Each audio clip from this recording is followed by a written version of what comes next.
2,000 years ago, a wise man once said, "There's nothing new under the sun." This applies to stories as well. There are very few truly original tales. In fact, I've found that Hollywood rehashes movies every 30 years. So the movies that you're enjoying in the theater today, your parents have probably already seen. This is the process of adaptation, taking an old story and telling it in a modern context with new tools and a new way of understanding and getting depth out of that story.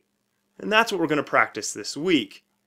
Take a Bible story or ancient Greek myth or similarly old story and bring it forward into the modern era.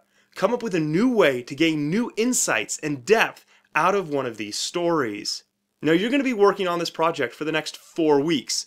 So this is the time to really focus on figuring out what your tale is and how you're going to tell it. This is also a time to start finding actors and what kind of props and other resources you're going to need to shoot this project.